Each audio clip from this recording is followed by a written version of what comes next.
ఇది జయమ్మ సినిమా ఎట్టా ఉంది? సినిమా బాగానే ఉంది, మన బంగారమే బాగలే. ఏం మాట్లాడుతున్నావు? నీ కూతురు కూడా సినిమాకి వచ్చింది కృష్ణ. ఏ రాకూడదా? పక్కనే ఒక కుర్రోడున్నాడు, లవర్ అనుకుంటా. సీకిట్లో సేట్లేసుకుంటా, సెవులు కొరుకుంటా. ఎబ్బట్టిగా ఉండదా?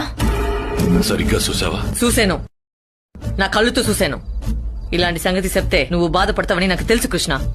అసలే ఆడపిల్ల విషయం ఆలికి తెలిస్తే బాగోదు. గుట్టుగా సర్దేయాలా? ఇదిగో ఇట్నే ఆవేశపడమాక. మొన్ననే పబ్లిక్ గా ఒకడిని చంపావు, ఇంకోడంటే పైగా వీడేమో పోలీసోడు. ఏదైనా ముందు వెనక చూసేయాలా?